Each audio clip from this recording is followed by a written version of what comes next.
Bonjour, je m'appelle Morgane Catoire. J'accueille les entrepreneurs et les dirigeants pour parler des dessous de leur carrière. L'intention de ce podcast, c'est de parler de l'impact d'une carrière sur le premier cercle de relations et comment on deal avec la solitude de l'entrepreneur. La phase B du succès, le podcast qui parle de la face cachée de l'entrepreneuriat. Bonjour, alors aujourd'hui dans la phase B du succès, je reçois Benoît Dubos, le mec à la casquette de LinkedIn quand même, le fondateur de Scalesia. Je ne sais pas si c'est encore vraiment nécessaire de te présenter, mais voilà, je suis contente de te recevoir aujourd'hui. Moi aussi, alors, j'espère qu'il y a encore nécessité à me présenter, j'espère, et c'est même certain. Mais merci beaucoup à toi d'avoir pensé à moi surtout, et c'est un vrai plaisir d'échanger aujourd'hui. Trop cool. Merci. Alors effectivement, ce qu'on se disait juste avant de démarrer l'enregistrement, c'est que on t'a beaucoup vu en interview et toi, tu as toi-même interviewé beaucoup d'entrepreneurs sur des sujets qui sont les sujets techniques, on t'a beaucoup entendu sur les questions de développement, de marketing, de copywriting, de comment être visible sur LinkedIn. Et il y a beaucoup moins de temps dédié à OK, mais comment ça se passe en perso, en vrai, et de tout l'impact de l'entrepreneuriat sur la partie relationnelle notamment. Et donc c'est effectivement ce que je propose aujourd'hui, c'est effectivement d'aller voir comment ton parcours a pu impacter tes relations.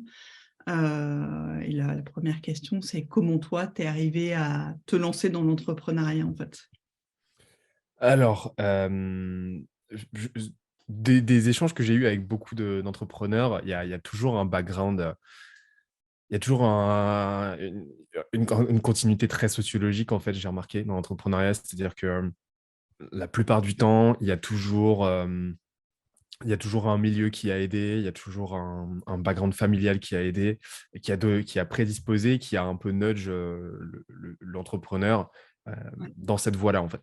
Et c'est quelque chose que j'ai eu tendance à observer au fil de toutes les discussions que j'ai eues avec beaucoup, beaucoup d'entrepreneurs. Ça se compte en dizaines, voire centaines. Il y a assez peu, en fait, de cas, il y a assez peu d'exceptions, au final. Et j'ai plutôt l'impression, de mon côté, d'être une demi-exception, dans le sens où je viens pas d'un background, je viens d'un background où j'avais toutes les ressources nécessaires, etc., mais absolument pas entrepreneurial, quel qu'il soit, en fait. C'est-à-dire que Dans ton environnement familial c'est et amical des gens qui sont des... zéro, même familial restreint, familial étendu, et je me suis toujours, en fait, prédisposé à absolument, enfin, ça avait jamais été une optionnalité pour moi, en fait, d'entreprendre. C'était même pas quelque chose que j'envisageais, auquel je réfléchissais, et cetera. Et en fait, ça s'est fait un petit peu au fil de l'eau, en fait, quand mon premier projet de carrière a un peu périclité, parce que je voulais faire du journalisme. J'ai testé le journalisme, ça ne m'a pas du tout plu, j'ai déchanté. J'ai passé quelques mois là-dedans et je me suis rendu compte que c'est pas du tout une voie que je souhaitais poursuivre. Et donc, je me suis retrouvé un petit peu pris au dépourvu. Je finissais tranquillement mon cursus universitaire. Et donc, je ne savais pas trop quoi faire. Et de fil en aiguille, en fait, je me suis mis à m'intéresser à l'entrepreneuriat, et plus en tant que processus intellectuel que comme réelle velléité carriériste ou quoi. C'était le processus créatif, le processus idéatif, en fait, qui m'intéressait là-dedans. Ok. Et comment donc tu es passé de l'entrepreneuriat et la première boîte que tu as lancée, c'était quoi? Alors, en fait, comment ça s'est passé? J'ai eu la chance, je crois, c'est le premier, en fait, c'est le seul point de contact entrepreneurial que j'ai eu de ma vie, de tout mon background, en fait, familial. C'est mon oncle à l'époque, donc j'avais 22, 23 ans, qui montait une boîte avec deux potes. C'était à l'époque, en gros, c'était une boîte de dev informatique. Voilà. Ok. Entre Paris et Wuhan. Donc, c'est assez rigolo, parce que Wuhan ensuite est devenu un petit peu, est arrivé un petit peu, malgré elle, au cœur de l'actualité. Mais, et en fait, ils m'ont proposé de les rejoindre. Mmh. Et je me suis mis à faire pas mal de trucs là-bas. Donc, j'étais pas associé, j'étais pas du tout entrepreneur en tant que tel, j'étais pas cofondateur, mais je me suis mis à toucher à pas mal de choses et à vraiment voir, à vraiment vivre à bras le corps, concrètement, bah, l'émergence, l'éclosion d'une boîte. Et donc, la boîte a pas trop fonctionné, mais en tout cas, ça m'a permis de me familiariser à ce modèle. C'est là que j'ai compris que j'avais un énorme. C'est là pour te dire à quel point à quel point j'étais dans les limbes. J'étais complètement à la ramasse et j'avais absolument aucune notion de rien à l'époque. C'est que je ne comprenais pas que ma présence nécessitait un ROI et que OK. la boîte, non mais vraiment, c'est-à-dire que pour moi, vraiment, on faisait des trucs pour se faire kiffer, quoi. J'avais vraiment cette approche-là très romantique, en fait. On faisait des trucs pour se faire kiffer et en fait, en faisant des trucs qui nous faisaient kiffer, ben, les gens viendraient parce qu'ils voulaient kiffer avec nous. Pour te dire à quel point, dans quel niveau de naïveté j'étais à ce moment-là. Et donc, ça a été un bon baptême du feu et ça a été ma première expérience, en fait, péri-entrepreneuriale, on va dire. Ça veut dire que tu as Sauf eu que des échanges avec ton oncle sur effectivement ce qu'apportait ton poste à la boîte? Alors, c'est pas avec lui au sein de la boîte que j'avais ces échanges-là, mais c'était, voilà, au bout enfin, très vite, ces notions-là sont arrivées et à juste titre, hein, très très normalement, en fait. Et donc ça a été ma première expérience, ouais, péri-entrepreneuriale, parce que j'étais pas entrepreneur, mais en tout cas, j'étais dans une boîte suffisamment jeune pour être confronté à toutes les, problématiques entrepreneuriales. Et ensuite, j'ai continué avec un MBA entrepreneur. Donc, je me suis dit, bon, bah voilà, ce que je savais faire, c'était étudier. Bon, bah, je vais étudier entrepreneuriat. Ça m'a apporté beaucoup de choses, mais absolument rien au niveau connaissance, en fait. Ça OK. m'a apporté finalement assez peu. Voilà, ça m'a finalement apporté assez peu de bagages entrepreneurial pur et dur. Par contre, ça m'a permis de me décoincer sur un certain nombre de choses et ça m'a permis de bosser sur mes premiers projets, dont la marque de fringues dont j'ai été amené à parler par le passé. Là, donc, j'ai fini le cursus en montant une marque de fringues, euh, histoire de tester un petit peu. Ça a été super formateur là, par contre, parce que j'ai pu vraiment éprouver tout le circuit à la fois d'idéation et puis de création. À la fois administratif, mais aussi du produit, des produits. Et ça n'a pas du tout marché parce que je me suis lancé dans une industrie que je maîtrisais absolument pas. La fringue, c'est pas du tout mon truc. J'avais aucun réseau. C'est là que je me suis rendu compte une première fois de l'importance du réseau, de l'importance des connaissances, en fait, de l'importance de l'entourage. Et donc, très vite, en fait, je me suis de nouveau résolu à bifurquer et je Mmh. me suis lancé comme business developer freelance. Donc, j'ai fait quelques mois de freelancing.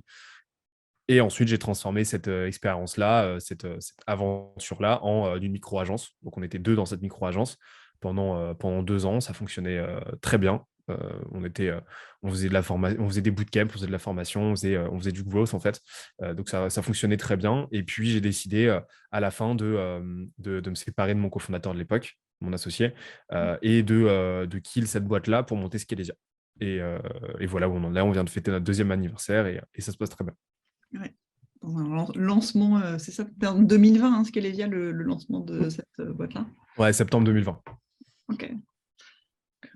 Baptême du feu quand même dans un contexte particulier, quoi, de changer Ouais, de changer ouais, d'échelle, justement, ouais, à exactement. ce moment-là. Ouais. Mmh.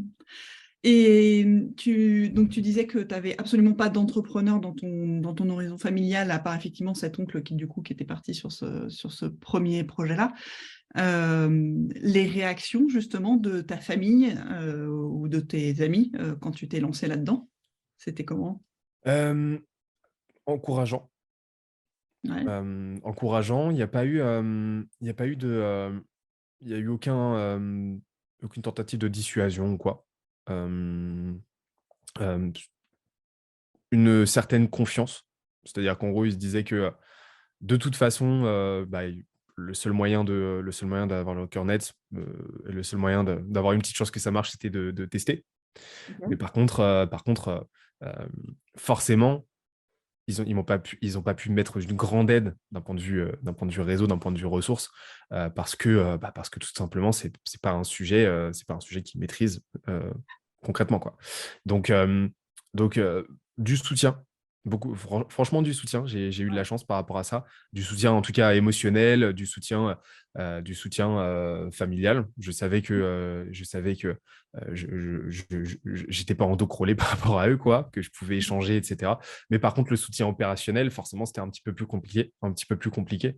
Et pour tout dire, aujourd'hui, je constate encore aujourd'hui ce, ce, euh, ce manque à gagner en termes de background entrepreneurial, familial.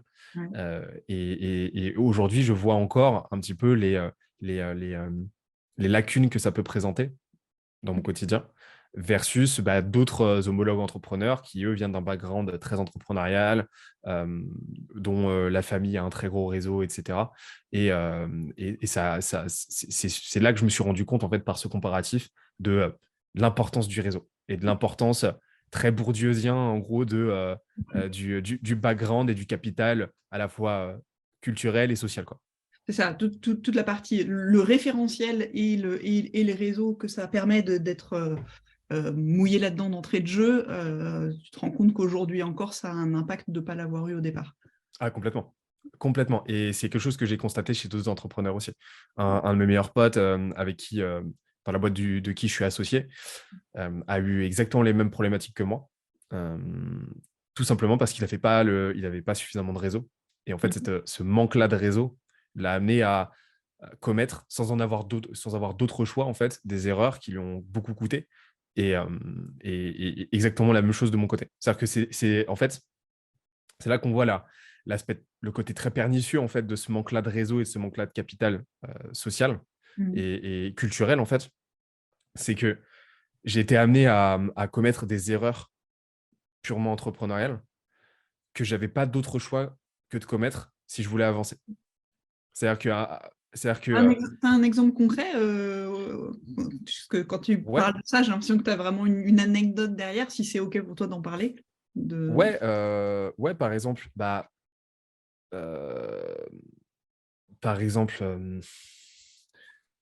j'en ai pas mal. Faut que j'en ai pas mal, mais typiquement, à l'époque, j'ai eu un litige avec mon premier client. Mhm. Et en fait, ça s'est très mal terminé avec ce client-là. Pour, euh, je ne vais pas raconter le détail, mais en gros, il m'a mis dehors avec 3 mois d'impayés. 3 mois d'impayés parce que j'étais en freelance pour lui. Et il n'a pas supporté le fait que je vive ma vie de freelance, en fait. Et donc, quand il a appris que je bossais sur d'autres projets, il m'a tège. Et, euh, et le fait est que j'ai eu la débilité et la naïveté, en fait, et la gentillesse d'accepter, parce qu'il avait des problèmes de trésorerie, de ne pas me faire payer pendant 3 mois. OK. Donc, je me suis retrouvé avec 3 mois d'impayés que j'avais accepté à l'époque qu'il ne me paye pas. Et, et que j'avais pas d'autre choix aussi, parce qu'à ce moment-là, c'était un coup à ce qu'il m'envoie bouler, à ce qu'il me dise OK, je te paye, mais ciao. Et sauf qu'à ce moment-là, vu que j'avais pas de réseau, j'avais pas nécessairement de quoi me retourner. J'avais OK. pas de quoi trouver d'autres clients à ce Ouais, moment-là. c'est ça, ouais. Mm. Et donc ça, et ensuite, une fois que j'ai voulu aller me battre contre, enfin voilà, quand j'ai décidé de ne pas me laisser faire et que j'ai voulu aller en contention avec lui, en contentieux, pardon, et euh, j'ai eu beaucoup de mal à trouver des avocats. Et ce manque-là de réseau a fait que je me suis retrouvé à travailler avec une avocate qui, en apparence, savait très bien se vendre, mais qui était dans les faits très dysfonctionnelle et qui a fait que le déroulé juridique s'est pas passé comme il fallait. Et donc, alors que, enfin, factuellement, le dossier était béton, etc. C'est pas pour rentrer dans le détail, mais c'est pour expliquer qu'en fait, là, il y a eu trois goulots d'étranglement, il y a eu 3 erreurs, en fait, que j'ai pas eu d'autre choix à ce moment-là que de faire pour avancer. C'est-à-dire que j'avais pas d'autre choix à ce moment-là que d'accepter de ne pas me faire payer pendant 3 mois. J'avais pas d'autre choix parce que j'avais pas d'autre alternative, en fait. C'est soit j'allais dans cette direction, soit je faisais du surplace. J'avais pas d'autre choix ensuite que de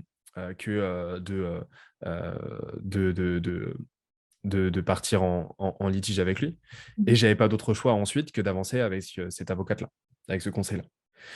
Là où si j'avais eu du réseau, si ma famille avait eu du réseau, si j'avais eu ce background-là, ce capital-là social, j'aurais eu nécessairement beaucoup plus de contacts. J'aurais eu aussi de, voilà, un meilleur capital culturel dans le sens accès à plus d'expérience, plus de connaissances sur la gestion de ce genre de situation. Et donc, j'aurais potentiellement bien pu gérer les choses bien plus intelligemment. Ouais, Et donc, surtout c'est que là qu'on voit en fait l'impact du truc. ouais. Ok, et oui, c'est tout ce manque de réseau là, à cet endroit-là, ça t'a vraiment fait faire des choix qui ont plutôt enfoncé le clou dans la difficulté que de te permettre de relâcher la pression, de lever le nez du guidon d'essayer de trouver des solutions plus viables à long terme pour toi, en fait. Et que là, tu es allé au conflit Exactement. avec Et, pas les bonnes armes. Ouais. exactement. Et en fait, j'avais pas le choix. En fait, j'avais pas le choix d'y aller dans cette direction. C'est-à-dire que la latitude avec laquelle j'aurais pu gérer les choses de façon plus qualitative, en fait, elle était très ténue. Je ne pouvais pas beaucoup mieux faire. C'est soit je faisais de cette manière, soit je ne faisais pas. Et par contre, ma famille a été d'un vrai soutien moral, émotionnel, psychologique, matériel aussi, parce qu'ils me sont venus en aide pendant une période où vraiment c'était très, très compliqué. Forcément, j'avais 3 mois d'impayés, je venais de me lancer, etc. Donc là, ma famille a été un vrai soutien par rapport à ces aspects-là. Mais par contre, sur l'aspect purement entrepreneurial, bah, j'ai dû me manger les murs de pleine face, quoi, sans aucune opportunité de les éviter. Apprendre tout seul. Et tu parlais de cette période-là, donc et tu dis que tes parents ont été d'un grand soutien, sauf sur l'aspect opérationnel des choses. Et tes amis de longue date éventuellement, ils ont réagi comment quand tu t'es lancé là-dedans et voilà, en te voyant aussi peut-être se prendre ce genre de mur, comment ils ont réagi avec toi?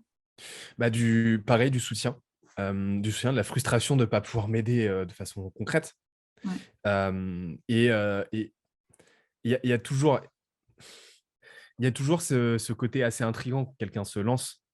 Et notre biais de négativité, notre ego aussi a tendance à toujours nous laisser penser que la personne qui se lance va forcément se planter, en fait. Donc, c'est quelque Mm. chose que j'ai assez bien perçu et pour lequel j'en ai pas voulu à mon entourage, parce que c'est une réaction naturelle, en fait. C'est Ça veut dire que tu euh, as quand même eu des réactions de cet ordre-là, de pas ouais, des, des risques. alors, pas des réactions. J'ai personne qui m'a dit tu vas te planter, tu vas faire de la merde, arrête, etc. Mais, des signaux faibles, en fait, dans les réactions, dans les questions qu'on me pose, dans l'analyse que les gens faisaient, etc. Tu sais, des choses qui sont pas palpables, mais que tu ressens, que tu perçois. Et en fait, ça, voilà, c'est quelque chose dont j'ai pris conscience. Et j'ai pris conscience aussi de quelque chose, ayant vécu ces deux stades-là. Le premier stade où ça ne fonctionne pas, Mm. forcément, parce que tu t'es lancé, ça prend, etc. Et versus le stade où ça commence à fonctionner, où tu commences à générer du résultat et où ça commence à être visible, bah, forcément, le positionnement des gens change complètement, le discours aussi, et l'attention qu'ils vont te porter aussi. C'est-à-dire que, et ça, c'est quelque chose que j'ai observé chez alors pas les proches, Mm. pas le circuit, enfin, pas la famille, etc., mais Les cercles, pour ouais. l'entourage un petit peu plus éloigné, pour les potes, pour les amis, c'est quelque chose que j'ai observé, c'est que très, très peu de gens vont s'intéresser à ce que tu fais Mhm. tant que tu génères pas des résultats concrets, tangibles et visibles. Et donc ça, c'est un truc que j'ai vu. C'est-à-dire que pendant toute la période où je tentais mes trucs, Mhm. en plus, j'avais pas de potes qui se lançaient, qui lançaient leur boîte. Donc, j'avais très peu de choses à partager. Enfin, j'avais très peu de personnes, voire pas de personnes avec qui partager ce processus-là. En fait, les gens s'intéressaient assez peu à ce que je faisais. Euh, Ils s'intéressaient assez peu parce que c'était pas tangible pour eux. Par contre, quand ça s'est mis à être quand ça s'est mis à devenir observable, ces résultats-là, quand ça a commencé à marcher, en fait, là, j'ai observé que les gens s'y intéressaient beaucoup plus sciemment et que ça devenait beaucoup plus facilement un sujet de conversation. Et ça, c'est un truc que je dis souvent aux entrepreneurs qui se lancent et qui peuvent se sentir un petit peu seuls, en fait. Euh, je leur réponds tout le temps que c'est tout à fait normal et que l'attention des gens, finalement, elle se gagne. C'est bête, hein, c'est frustrant, mais c'est comme ça. Et l'attention des gens hormis le cercle familial, mais l'attention des gens ne se gagne que quand on leur donne quelque chose de tangible sur lequel ils peuvent venir greffer leur attention, en fait. Et, et pourquoi? Parce que très souvent aussi, les gens vont fonctionner vont être plutôt pudiques et réservés par rapport à quelqu'un qui se lance. Pourquoi? Parce que potentiellement, un lancement, c'est une boîte qui veut pas décoller, donc c'est une période de souffrance. Donc c'est compliqué d'aller parler, par pudeur en fait, par, respect aussi, par bienveillance. C'est compliqué de venir, discuter avec quelqu'un, de lui poser des questions sur un projet qui potentiellement est en train de péricliter ou qui veut pas décoller. Parce qu'on sait, on sait, on est tous, un minimum empathique, on a tous un minimum d'intelligence émotionnelle, donc on sait ce que ça implique en tant que niveau frustration, niveau détresse, psychologique et cetera. Et donc on n'a pas forcément envie de venir remuer le couteau dans la plaie. Donc il y a énormément de choses qui font que, c'est très compliqué au début de s'ouvrir à la part de son entourage qui n'est pas directement impliqué, dedans ou qui ne sait pas ce que c'est, en fait. Donc Ok. c'est ce qui peut être douloureux. Ouais. Tu le prends comme ça, comme de la pudeur de je veux pas ce moment-là où les gens, où tu es en train de lancer ton truc, où ça marche pas encore de façon tangible, tu le prends comme de la pudeur de je veux pas venir appuyer un endroit où éventuellement c'est douloureux. Je pense que c'est multifactoriel, en fait. Je pense qu'il y Ouais. a de ça, je pense qu'il y a, de l'inintérêt pur, hein, aussi. Je pense qu'il y a un manque de une difficulté dans la même cognition même de ce que c'est. Mm. Juste, il y a des gens qui tiltent pas. Il y a beaucoup, beaucoup de gens pour qui, lancer sa boîte, c'est être au chômage, clairement. Donc et chômage égale pas intéressant. Mm. Il y a beaucoup, beaucoup de facteurs, mais et il y a aussi des gens, qui ne vont pas s'intéresser, qui vont faire mine de ne pas s'y intéresser. Pourquoi? Parce qu'ils ont peur de, en s'intéressant, devoir donner un coup de main. Ok, d'accord. Et c'est exactement la même chose qui fait que, quand on sait, qu'en soirée, quand on déménage, il y a peu de gens qui vont nous demander, comment ça se passe le déménagement. Parce que, C'est vrai. Mm. pourquoi? Parce que, c'est prendre le risque, de se retrouver Vas-y, à Cindy, t'es dispo? Oui. voilà. Et c'est exactement la même chose, en fait. Et donc, c'est vraiment un imbroglio de plein, plein de facteurs qui font qu'on peut se retrouver très, très vite seul, en fait, quand on se lance. Et pour moi, c'est crucial, en fait, de vite réussir à se constituer un réseau qualitatif de pas forcément grand monde, en fait. L'objectif, c'est pas de passer sa vie en networking, à se faire un carnet d'adresses pas possible qu'on va jamais animer, euh, mais, euh, mais, euh, mais voilà, s'entourer de 2, 3, 4 entrepreneurs avec lesquels on peut échanger régulièrement, se faire un petit mastermind, c'est pas mal du tout, je pense, à cette étape-là. Soutien. Qu'est-ce qui fait, parce que tu le décris très bien, donc ça veut dire que toi, tu es passé par ce moment-là où il y a un peu désert autour de toi, même si ta famille, elle est en soutien moral. Qu'est-ce qui fait que toi, à ce moment-là, tu as continué, tu vois, le moment où tu es dans l'incertitude de voir ta boîte décoller ou que ça fait un peu de désert quand même amicalement autour de toi, qu'est-ce qui fait que toi, tu as continué dans ce chemin-là? C'est c'est marrant parce que ces derniers temps, j'ai jamais été très. Je suis pas rap du tout. Ces derniers temps, je me suis pas mal intéressé à Orelsan. Il y a une punchline que j'aime bien, c'est quand on est en train de. Quand tu traverses un désert, la seule option que tu as, en gros, c'est d'avancer. Mm. Et en fait, c'est ça. C'est-à-dire que quand on est en plein milieu d'un terrain vague et que on sait pas où on sait pas où on va, mais on sait une chose, c'est qu'il faut pas rester là. Bah, la seule porte de sortie potentielle, c'est de continuer d'aller tout droit, en fait, et d'essayer d'y aller le plus vite possible et tout faire pour ne pas mettre genou à terre, en fait. Donc, pendant cette période, il n'y a pas de secret pour moi, hein. Enfin, de mon côté, en tout cas, mon retour d'expérience, c'est j'ai serré les dents. J'ai serré les dents. J'ai fait en sorte mmh, de ménager tout ce que je pouvais ménager, donc de ménager mon stress. C'est une période extrêmement stressante de mon côté parce que j'ai dû lancer j'ai dû lancer ma micro-agence en fanfare. En fait, c'était pas un projet entrepreneurial, c'était une nécessité euh, de, une nécessité économique en fait à ce moment-là quand je l'ai lancé. parce que bah, il me restait 1 000 € sur mon compte, quoi. Un Donc truc de c'était l'ordre de la survie, là, à ce moment-là. ah bah j'avais 3 semaines pour trouver de quoi me payer, quoi. C'était compliqué. Donc j'avais ma famille qui me soutenait, mais je voulais surtout pas en arriver là. Donc j'ai dû cravacher. Et, et en fait, à ce moment-là, c'était manager mon stress, manager ma fatigue. Donc, surtout pas, quelque chose que je me suis interdit, c'était de surtout pas arrêter le sport, de surtout pas moins dormir, de surtout pas négliger mon alimentation. Donc, vraiment, en gros, sacraliser, vraiment prioriser ma physiologie, quoi, OK. fondamentale. Et je pense que si j'avais négligé là-dessus, enfin, si j'avais négligé cet aspect, je pense qu'à ce moment-là, j'aurais pu sombrer, ou ça aurait pu très mal finir, ou me retrouver avec des séquelles, parce que c'était une période vraiment éprouvante et stressante. Heureusement que j'ai géré ça. Oser demander du soutien aussi à mon entourage Ouais. et identifier vraiment les tâches élémentaires que je devais mettre en place et me concentrer dessus. Et donc, en gros, j'ai identifié qu'à ce moment-là, bon, bah, j'avais pas de clients, j'avais pas de pipe commercial. Bon, bah, priorité numéro un, c'était générer des opportunités. Donc, Mmh. prospection, prospection, prospection, multiplier les rendez-vous, multiplier les appels. J'avais pas d'offre. Bon, bah, on va construire le truc au fur et à mesure. Et en fait, vraiment, c'est cette analogie de on nous a poussé hors d'un avion sans parachute. Bon, bah, on va se débrouiller pour construire un parachute du mieux qu'on peut, quoi, à mesure qu'on tombe. Et bah, c'était exactement ça. Et donc, vraiment identifier bah, les tâches à plus fort levier, les tâches élémentaires que je devais actionner et ne surtout pas me perdre dans du superflu, dans de l'inutile. Et donc, je l'ai pas forcément, enfin, c'est pas quelque chose qu'on réussit complètement parce que c'est très compliqué au début de savoir comment prioriser. Mais là, de toute façon, j'avais pas trop le choix. C'est-à-dire que je me retrouvais complètement dos au mur. Et donc, bah, forcément, là, j'avais une nécessité vitale de trouver des clients.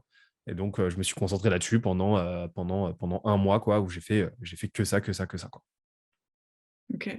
Et il y a aussi ce biais, comment tu gardes de la lucidité sur ce qui est impactant pour avancer? Parce qu'effectivement, quand on stresse, on peut aussi avoir des tonnes de pensées parasitantes qui t'amènent à faire aussi une tonne d'actions qui sont très occupationnelles, mais pas forcément pertinentes. Donc comment toi tu as fait pour garder en fait la lucidité sur OK, ce qui est impactant et ce qui va permettre d'avancer, c'est cet endroit-là voilà, je reste axée sur je mange bien, je dors bien, je continue de faire du sport, ça c'est la physiologie, et les tâches qui sont les plus pertinentes, elles sont vraiment une short list, elle est là. Le reste, c'est du blabla, quoi. Enfin, c'est de la mousse. Comment tu as fait pour rester sur identifier bien ces tâches et du coup rester fixé sur celles-là? Hum, j'ai fait en sorte de ne rien anticiper. Le grand danger des entrepreneurs qui se lancent, c'est l'anticipation. C'est le plus grand piège. C'est se mettre à anticiper les attentes des prospects, les attentes des clients. C'est se mettre à anticiper et à se retrouver à bosser sur des choses qui n'ont pas lieu d'être, qui ne sont pas du tout prioritaires. Et en fait, à ce moment-là, il ne faut pas être dans la proactivité, il faut être dans la réactivité. Et en tout cas, moi, c'est comme ça que j'ai procédé et c'est comme ça que je recommande aux entrepreneurs qui se lancent de procéder. C'est vraiment d'aller se confronter le plus vite possible et le plus frontalement et le plus fréquemment possible au marché, avec le plus d'intensité possible. Donc, de discuter avec un maximum de monde qu'on a identifié comme étant susceptible de bénéficier de ce qu'on a à leur apporter, en fait, et voir comment ça se passe. Et donc, moi, les premiers rendez-vous que j'ai faits, je n'avais pas d'offre. J'avais pas de site. J'avais rien. J'avais même pas d'adresse mail pro, j'avais rien. Je ne sais même pas si on avait un nom, en fait. Donc, on Mmh. a fait une dizaine de rendez-vous comme ça. Et en 10 rendez-vous, j'ai trouvé mes 10 premiers clients. En fait, c'est notre tout premier client qui nous a demandé de formuler une offre. OK. Il disait, je veux bosser avec vous, j'ai compris ce que vous pouviez m'apporter, mais moi, j'ai besoin d'une offre pour comprendre. OK. Et donc, en fait, on s'est vraiment concentré sur ce qu'on appelle le problème solution fit, c'est-à-dire identifier non pas une audience pour commencer, mais en tout cas vraiment des gens avec qui on était susceptible de pouvoir échanger et de voir si nos compétences, c'est ce qu'on pouvait leur apporter, Ouais. étaient susceptibles de régler des problèmes qu'ils avaient au quotidien. Un problème d'ordre business, en fait. Et en fait, on s'est concentré là-dessus. Et une fois qu'on avait identifié ce problème solution fit, qu'on avait défini ensemble le pourquoi et le comment, Ok. enfin, le pourquoi et le quoi, pardon. Et ben là, s'est posé la question du comment. Et là, c'est le client qui nous a dit, bon, bah voilà, moi, j'ai besoin d'une offre concrète et qui mentionne ça, ça, ça, et qui soit intelligible, en fait. Donc, j'ai besoin d'un pricing qui soit corrélé à des fonctionnalités, qui soit corrélé à un certain nombre de choses. Donc, on a bossé sur une première version de notre offre qui nous a permis de bosser avec ce client-là, qui n'a pas du tout été comprise par les clients, par les prospects suivants, Ok. mais on a pu itérer, en fait. Mais on n'a pas attendu, on n'a pas bossé pendant je ne sais pas combien de temps sur une offre en amont avant d'aller la présenter. Non, on s'est confronté frontalement, on s'est mangé des portes, mais on a continué, on a continué, on a continué. Et puis à chaque fois, en fait, on a tâché de faire un petit peu mieux d'itération en itération, de rendez-vous en rendez-vous, de semaine en semaine, jusqu'à arriver à quelque chose qui était, qui était de plus en plus robuste et Hmm. surtout quelque chose qu'on vendait au fil de l'eau et qui nous permettait donc de générer du revenu, de générer du feedback, de générer du réseau, de générer de la connaissance, de l'expérience, de l'expertise, et ainsi de suite. Et donc, ça a vraiment été cette logique-là itérative et très organique, en fait, qui nous a sauvés. Parce que, et en fait, on a eu le privilège de l'urgence, en fait. C'est-à-dire que cette contrainte-là absolue qu'on avait Ouais. de se retourner le plus vite possible nous a entre guillemets, contraints donc à, mmh, à choisir cette voie-là, en fait. Là où si on avait eu 2 ans de chômage devant nous, Oui, vous auriez et pensé ben, pour le truc. ouais, on se serait donné un trimestre pour trouver une offre, quoi. Ouais. Alors qu'au final, l'offre, on l'avait, l'offre vendable qu'on arrivait à commencer à vendre de façon répétable, en fait, on l'a trouvée en un mois grâce à ça. Hmm. Et sauf Ouais, qu'en un mois, on avait déjà signé plusieurs clients en c'est plus. vraiment ce truc contre-intuitif de dire, OK, je vais m'asseoir avec les gens pour entendre ce qu'ils ont à dire et j'enlève tout ce que je peux avoir d'a priori sur le marché et sur ce que je peux leur apporter. Voilà, je vais écouter d'abord ce qu'ils disent avant de voir si je peux leur donner une réponse qui est, pour le coup, super contre-intuitif et très à contre-courant de tout ce qui est expliqué en termes de marketing à tous les débutants, quoi. Donc, C'est c'est une de mes punchlines préférées. C'est si tu veux l'argent, demande des conseils. Si tu veux des conseils, demande de l'argent.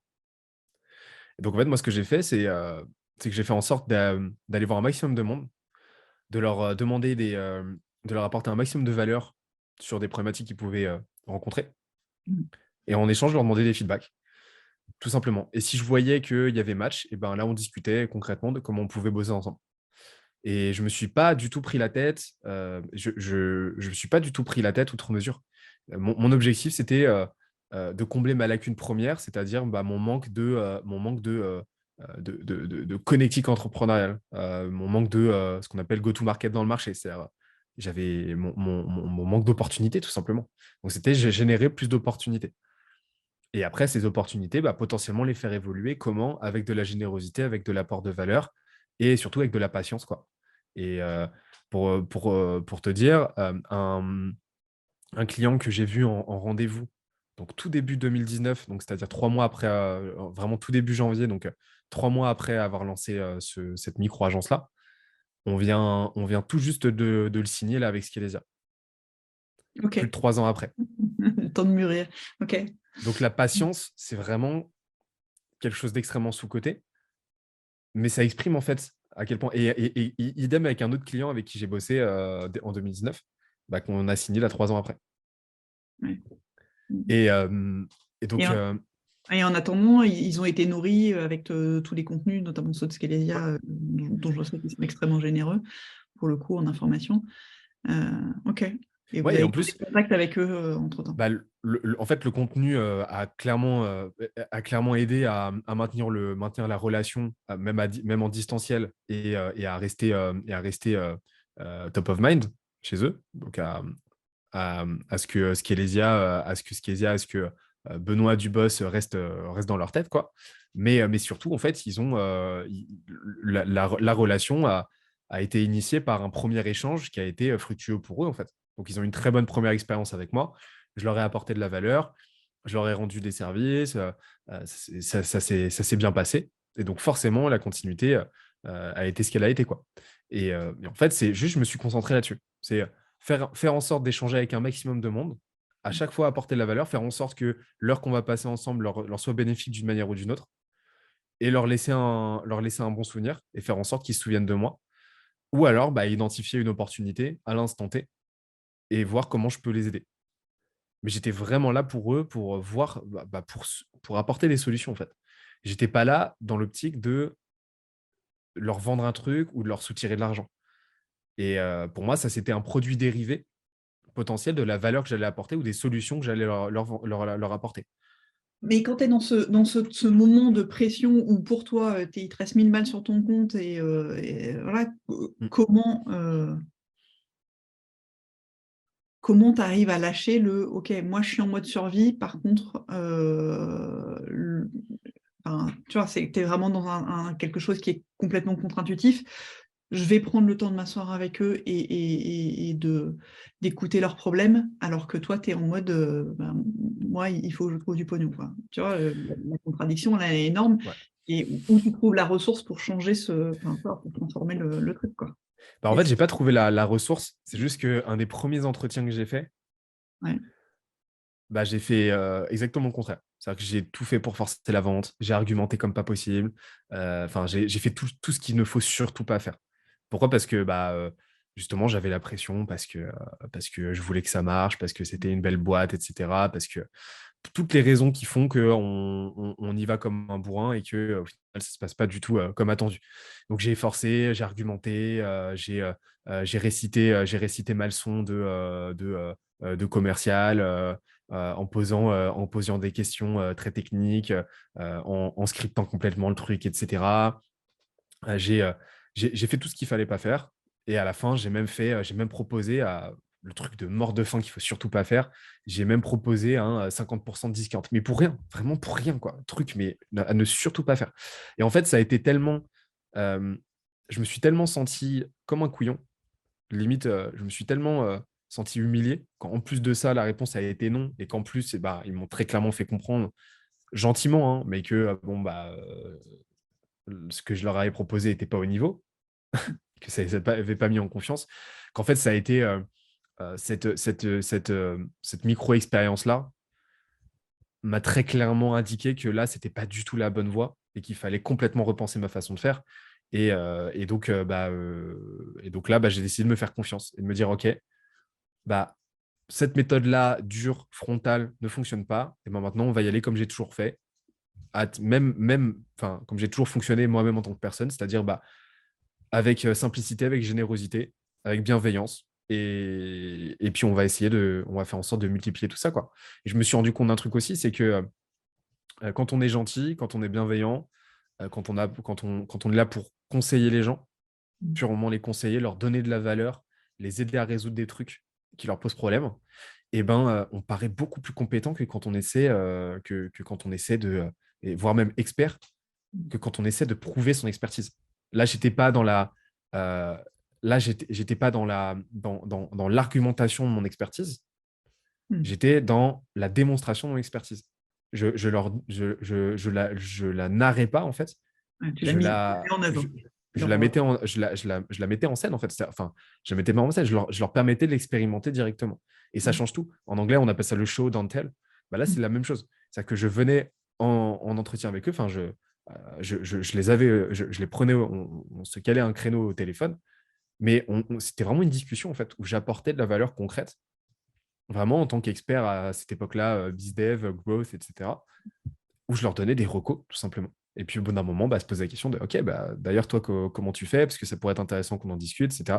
Si tu veux, on se recale. Écoute, avec plaisir, dis-moi un peu plus. Mais là, je pense que ça pourrait être intéressant qu'on se recale un autre créneau pour en discuter un peu plus concrètement. Et puis après, ça s'échelonnait en 2, 3 appels. Puis après, ça signait pas. En fait, je me disais, c'était pas de mon ressort, en fait. C'était pas de mon ressort. De toute façon, mes compétences en vente aujourd'hui sont ce qu'elles sont. Donc, je peux que progresser. Donc, je me formais en parallèle, hein, je lisais beaucoup de trucs, etc., pour rester en closing, parce que moi, j'étais très fort en prospection à ce moment-là, mais c'était plus compliqué niveau closing. Et donc, je me suis formé, et puis ces itérations, en fait, ont fait que j'ai réussi à finalement aboutir avec un discours, une offre, un script de vente, un cycle de vente qui tournait, qui m'ont permis d'aller chercher mes 100 premiers clients, agence et bootcamp confondus, en 8 mois. Voilà. Ok. Un processus de base quand même extrêmement efficace ton associé à ce moment-là, il avait le même mode de fonctionnement que moi? Donc c'est quelque chose dont vous avez beaucoup discuté On avait un... Alors, on s'était réparti les rôles. Moi, j'étais plus dans la partie market, sales, on va dire. Et donc, j'étais plus porté sur l'externe et lui, plus porté sur l'interne. Donc, lui, il était plus là à la prod, en fait. Donc, moi, j'étais Ok. plus CEO, lui CEO, si on avait juste donné des noms qu'on ne s'était pas donné à l'époque. Et donc, lui était plus là dans l'opérationnel à gérer les clients, à gérer la partie plus stratégique, et ainsi de suite. En gros.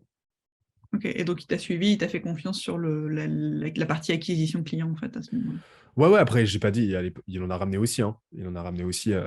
Mais j'étais plus, moi, j'y consacrais vraiment la majorité de mon temps, là où lui, il consacrait l'ordre de 10% de son temps, quoi. Ok, Voilà. merci. Euh, tous ces moments-là, même si tu l'as jamais formulé comme ça, il y a des moments où tu étais quand même dans des trucs très durs et un peu en mode survie. C'est des moments où tu as ressenti de la solitude ou c'est voilà, où tu avais beaucoup de compensation à côté, tu ne l'as jamais formulé comme ça. Ouais, j'ai ressenti de la solitude. J'ai pas ressenti de l'isolement parce que j'étais pas isolé.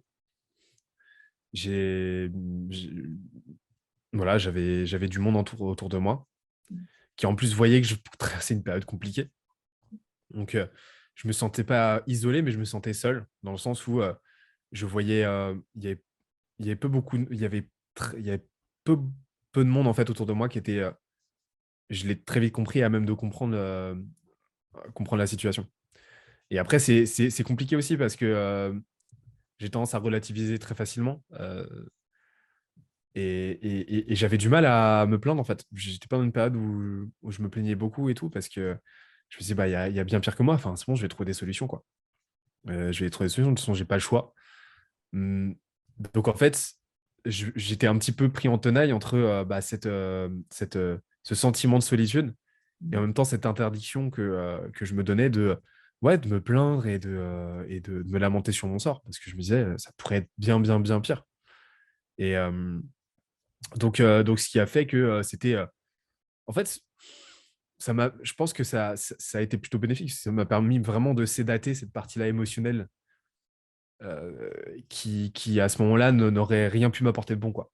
Donc, en fait, je me suis vraiment mis en mode tunnel vision, quoi. Je suis resté dans ma ligne de nage et j'ai fait ce que je devais faire, c'est tout. Et donc, vraiment, je pense, fait en sorte de très vite évacuer tout mon fiel, le plus vite possible au début. Donc, j'ai passé quelques jours vraiment hardcore où j'avais besoin d'extérioriser. J'ai un mode de... En plus, j'ai un mode de gestion des émotions, moi, qui est très... Je suis introverti à la base, mais j'ai un mode de gestion des émotions et d'extériorisation qui est très extraverti. Donc, Ok. pour intellectualiser mes émotions, les comprendre, j'ai besoin de les extérioriser, j'ai besoin de les verbaliser. Et donc, bah, j'ai eu besoin pendant quelques jours d'accuser le coup, de m'autoriser un certain lymphatisme, d'en discuter autour de moi, de verbaliser, de m'énerver, voilà, de tout déverser. Et puis, au bout d'un moment, bah, c'était sorti. OK, bon, bah, maintenant, on avance, quoi. Et donc, ça m'a permis, cette phase-là, plus ensuite, ouais, cette tenaille dans laquelle je m'étais mis, ouais, complètement... pas muselé, mais ouais, un peu anesthésie, en fait, cette partie-là très, très, très émotive. Ouais, qui aurait pu vraiment me faire perdre du temps et de l'énergie pour pas grand-chose, parce que ça avait rien de bon à m'apporter à ce moment-là. En médiation, on appelle ça poser sur l'étagère. C'est OK, vous êtes là. Maintenant, je vais Ouais. avancer quand même. Ouais. Bah, c'est exactement ça. Et donc ouais, c'est de cette manière-là que je l'ai géré. Je sais pas si c'était la bonne manière, mais en tout cas, c'est comme ça que j'ai fait. C'est ça qui t'a permis d'avancer. Ouais, ok. Très puissant émotionnellement, en fait, mais c'est assez intense, en fait, à vivre voilà, dans l'échange. Quand tu es en train de parler des choses, c'est vraiment habité par l'énergie et ouais, par tout ce côté émotionnel en même temps qui est très présent. Voilà, merci de le laisser transparaître. C'est... J'en parle pas souvent de cette période-là, je t'avoue. C'est Bah, elle a l'air de gratter un peu quand même. Ouais. Moi, un peu. Bah, ça a été une période très bah, transformative pour moi, complètement. Ça a été une vraie bifurcation dans ma trajectoire de vie. Dans quel C'est-à-dire que sens? bah, c'est suite à cette période-là que j'ai décidé de quitter Paris. Ça fait 3 ans maintenant que je vis à Toulouse. C'est suite à cette période, c'est suite à cette période que j'ai, c'est même pas que je me suis autorisé, c'est que j'ai été contraint de me lancer dans le grand bain de l'entrepreneuriat. Donc de quitter ce bain intermédiaire ce petit bain du freelancing pour me lancer vraiment dans l'entrepreneuriat et de décider de monter ma boîte en tant que telle avec un cofondateur, etc. Et qui lui-même était un bain intermédiaire avant le grand bain de qu'est-ce qui est les IA aujourd'hui. Et donc, et, et je suis à peu près persuadé que sans cette période très intense, et traumatique à pas mal d'égards, j'aurais pas pu. J'en serais clairement pas là où j'en suis aujourd'hui. Ça a été un tremplin en termes en termes de gain d'expérience, en termes de gain de connaissances, d'expertise et de maturité absolument phénoménal. Qu'est-ce qui fait que tu parles de contrainte? Tu dis j'ai été contraint de passer à ce grand bain-là. Bah, parce qu'à ce moment-là, j'étais encore dans dans une réflexion entre voilà, qu'est-ce que je poursuis parce qu'il y avait quand même pas mal de. Le freelancing me convenait pas mal. J'avais pas mal de boîtes qui me faisaient de l'œil pour des CDI. J'ai des belles propositions dans des belles boîtes sur Paris. Je réfléchissais encore à. Voilà, c'était encore au stade de projet, lancer ma boîte. Donc, j'avais toutes ces optionnalités-là. Et en fait, à ce moment-là, je me disais, j'ai le temps, quoi. J'ai le temps. Et en fait, le temps est un vrai piège. Avoir l'impression qu'on a le temps de faire les choses, c'est la meilleure façon de stagner sans s'en rendre compte. Et d'avoir l'impression, dans une sorte de procrastination active, qu'on est en train d'avancer parce qu'on est en train de bosser entre guillemets sur son projet, alors qu'en fait, on est juste en train de brasser du vent. Là, ça m'a contraint à ce moment-là, tout simplement parce que euh, ça m'a contraint en fait de jeter mon dévolu sur une option. Et sur une option et de m'y tenir en fait et d'éluder complètement les deux autres. Et c'est-à-dire qu'à ce moment-là, je me suis en même temps rendu compte que l'option CDI était absolument pas pour moi, Ouais. que je supporterais pas d'être en CDI, que je suis pas employable en fait. Je m'en suis rendu compte en plus de ça à ce moment-là, et tant mieux. Et, et aussi, je me suis rendu compte que le freelancing, dans la même idée en fait, n'était pas pour moi. Et donc à ce moment-là, j'avais pas d'autre solution que de lancer cette boîte-là et d'y aller à fond et de ne plus me poser de questions, en fait. De ne plus réfléchir en option, mais en action. Ok. Pourquoi le freelancing, c'est pas quelque chose qui te convient? L'échelle n'est pas la bonne pour toi? Bah, en fait, c'est parce que à ce moment-là, j'étais bizdev en freelance. Ouais. Et en tant que bizdev, tu peux pas fonctionner au projet. Enfin, c'est très compliqué de fonctionner au projet. C'est-à-dire qu'il y a une corrélation directe entre le temps que tu passes à prospecter et à vendre et les résultats que tu vas avoir. Donc là où, par exemple, un très, très, très bon développeur en freelance peut, en 1 heure, faire le travail faire ce qu'un développeur moyen ferait en 3 jours. Mhm. Il y en a, hein, il y a des développeurs qui vont avoir 100 fois l'input de leur voisin, Ok. l'output de leur voisin. Donc, qui, en une journée de taf, vont faire l'équivalent de 2 mois de taf de leur voisin qui est moins bon. Bah, en fait, en tant que business développeur, c'est très compliqué d'avoir une exponentialité comme ça, en fait. Parce que tout ça, c'est très corrélé au temps que tu passes à prospecter, au temps que tu passes en entretien de vente. Et il y a des choses qui sont juste pas du tout compressibles. Donc, en fait, tu es obligé de travailler au TGM. Et en plus de ça, tu as une vraie linéarité entre le temps que tu passes sur chaque client, à bosser pour un client, et forcément l'expertise que tu vas développer sur son produit, la familiarité que tu vas développer sur son produit, sur son marché, sur le discours, ainsi de suite. Donc, en fait, plus tu vas bosser pour un client, plus tu vas être performant. Et donc, ça te contraint en fait à passer beaucoup, beaucoup de temps avec un client et à potentiellement rentrer dans une logique de lien de subordination. Donc, en fait, en tant que BizDev, tu te retrouves dans un lien. Pour moi, le travail de freelance, en fait, en tant que tel, n'existe pas. Ok. T'es juste t'es juste en CDD à la journée, quoi. Et donc, tu ne peux pas rationaliser en tant que freelance, c'est-à-dire pas réfléchir en package, réfléchir en offre. Non, tu vends ton temps à la journée. C'est juste que tu n'as absolument aucune sécurité.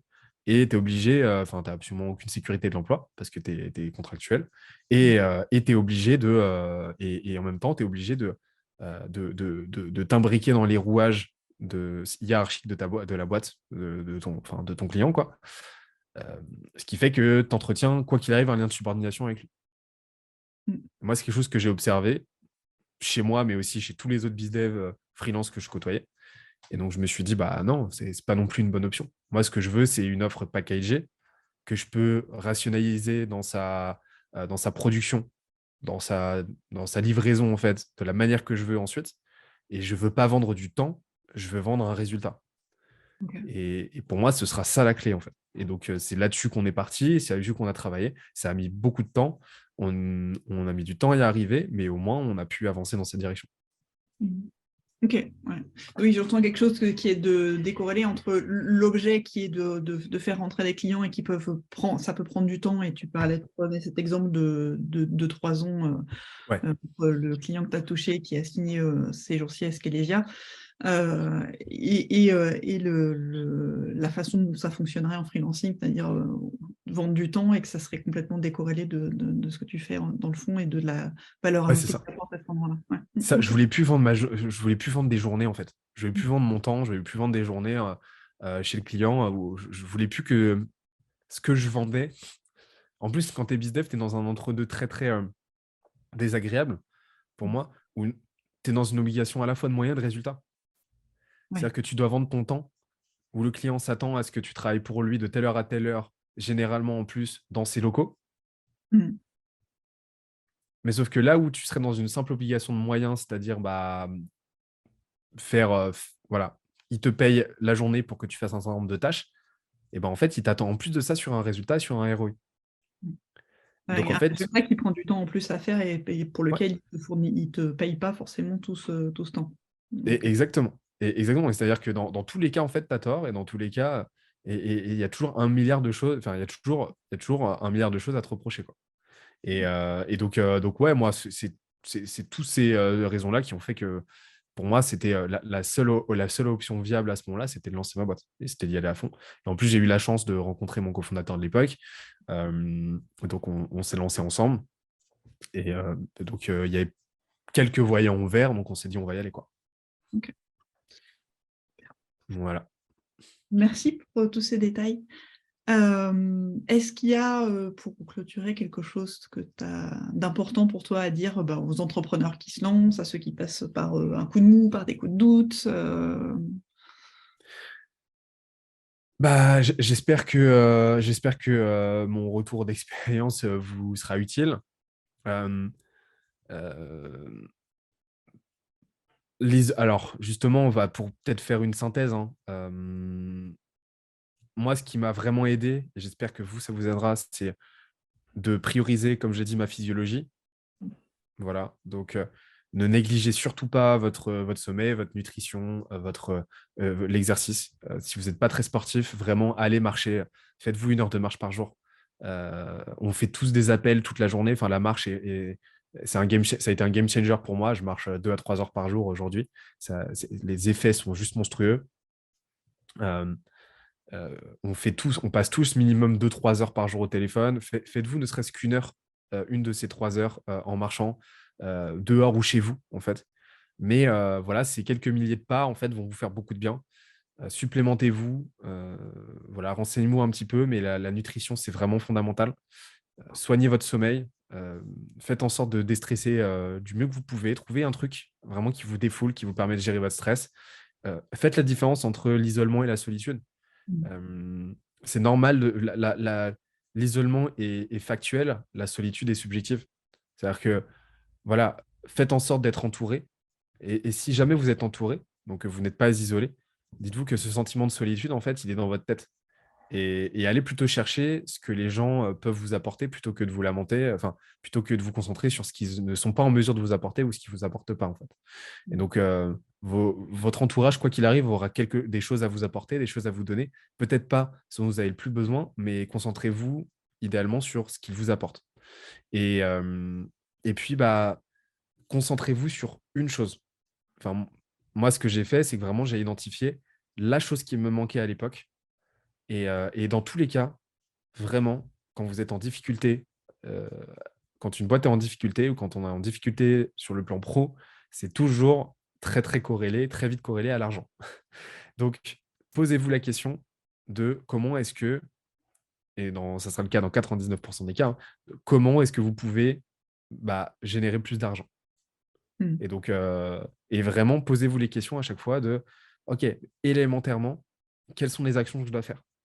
Et ben, c'est toujours vendre plus, rencontrer plus de gens, apporter plus de valeur et faites les choses de la façon la plus frontale possible.